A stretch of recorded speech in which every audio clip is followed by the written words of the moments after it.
7번 법인의 능력에 관한 설명으로 옳지 않은 거.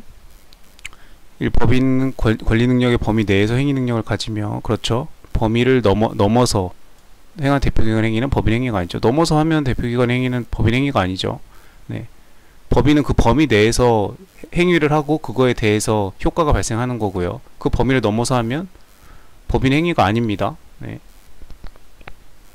법인이 했어도 법인의 권리 능력 바뀌기 때문에 법인 행위가 안 되는데, 그 대표기관이 한다고 한들 당연히 넘어서 하면 안 되겠죠. 네.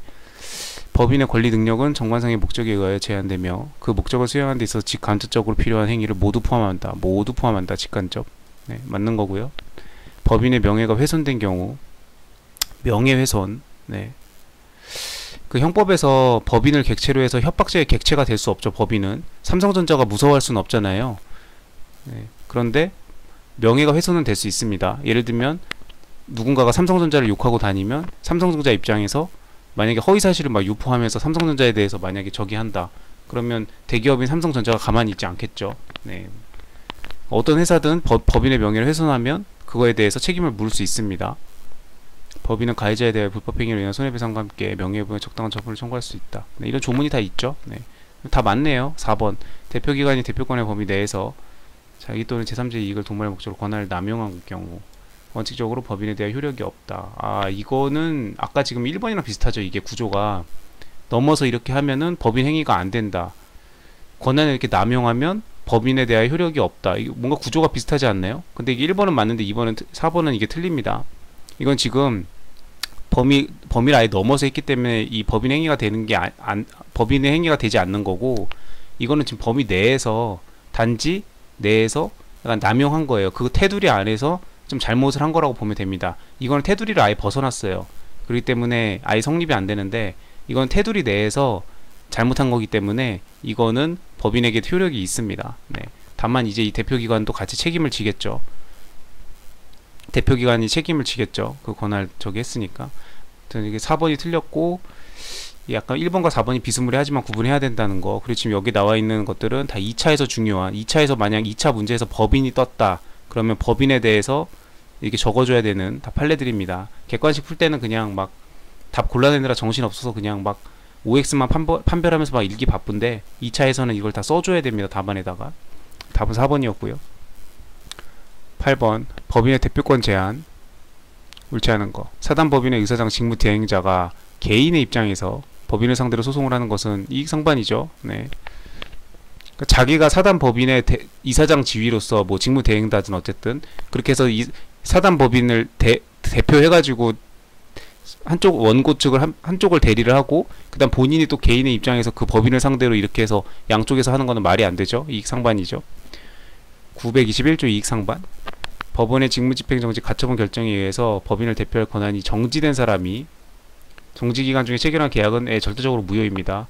이거는 뭐 상대방의 입장을 뭐 고려를 해가지고 뭐 유효로 될 수 있는 것도 아닌가, 뭐 그런 거 없어요. 무조건 절대적으로 무효입니다. 네. 직무집행정지 가처분 결정을 위반해가지고 뭘 했다? 네, 그러면은 무조건 무효예요. 2번 맞는 겁니다. 법인의 정관의 대표권의 제한이 규정이 있는 경우, 네, 그 제한이 등기되어 있지 않더라도 알고 있는, 네, 등기는 안 되었지만 그 알고 있는 그 사람한테는 제한을 주장할 수 있다. 틀렸죠. 네. 등기가 되어 있지 않으면 알았든 몰랐든 무조건 안 됩니다. 네. 제한을 주장을 하려면 무조건 등기를 해야 돼요. 8번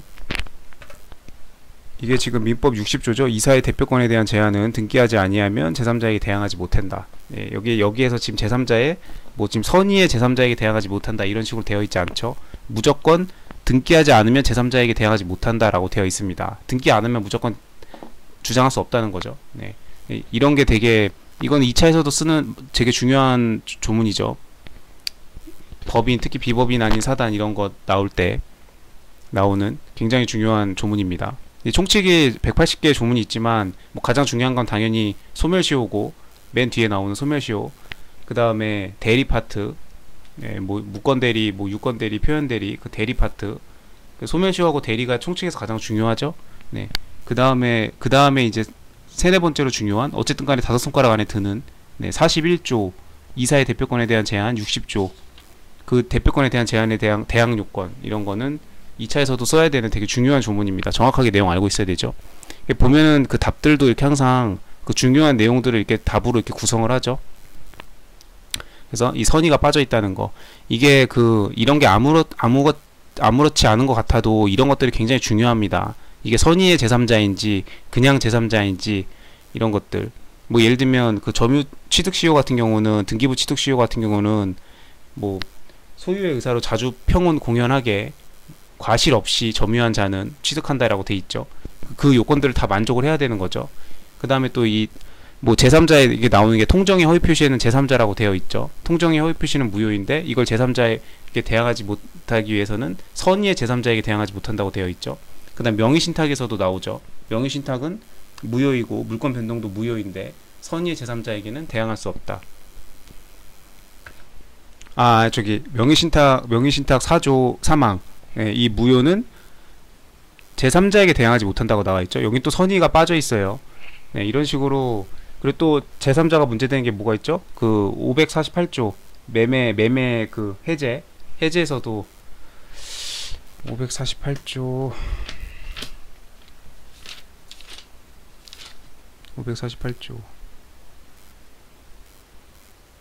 그렇죠. 여기 548조 1항도 보면은 여긴 또 선의가 빠져 있죠. 제3자의 권리를 해하지 못한다. 이런 식으로.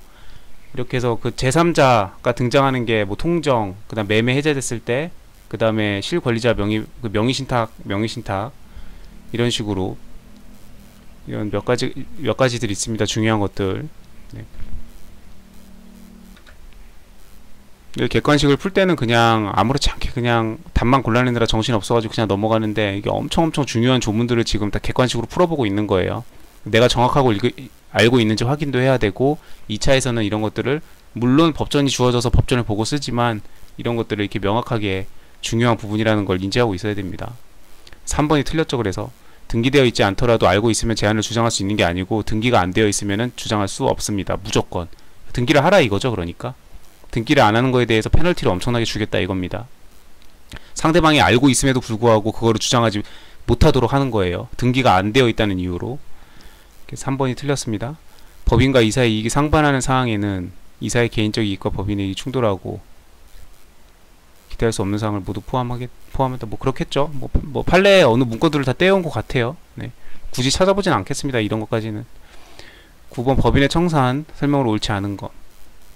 청산법인은 청산의 목적 범위 내에서만 권리 능력이 인정된다. 네, 그렇죠. 네. 파산의 경우를 제외하고는 정관이나 총회 결을 달리 정한 바가 없으면 이사가 청산이 된다. 조문 내용이죠. 다 청산 파트에 있어요. 청산 절차는 제3자의 이해관계에 중대한 영향을 미치기 때문에 관한 규정은 강행 규정이다. 아, 이런 지문 자체는 저는 처음 보거든요. 네, 민법 객관식 풀면서. 뭐 아무튼 근데 강행 규정이겠죠. 당연히 청산 절차는. 예, 그 상법에서도 회사가 청산을 하려면 이게 굉장히 중요한 개념이죠. 나라에서는 세금을 다 걷어야 되고, 그 법인이 사업을 하면서 세금 맞는 게 있으면은 당연히 다 걷어야 되죠. 다 정리를 해서 걷어야 될 것이고, 그다음 그 회사가 발행한 주식이나 채권들, 그 채권자 보호 절차 거쳐야 되고, 주식 다 저기 해야 되고, 뭐 이런 게 있잖아요. 이런 식으로 정리해야 될 것들이 그런 절차가 다 엄격하게 돼 있기 때문에 회사 법인을 설립하는 것만큼이나 청산 절차도 까다롭죠. 그렇기 때문에 그런 규정들은 당연히 강행 규정이겠죠. 예를 들면 채권자 공고, 채권자 신고 그런 절차를 안 거치고 청산을 했다? 그럼 큰일 나죠. 그러면 주식회사가 그 법인이 가지고 있던 그 채무를 청산을 안 하고 그냥 이 청산을 할 수 있게 하면은 그 수많은 채권자들이 다 그러면 큰일 나죠. 이 시장 경제 질서에 엄청나게 위반되죠.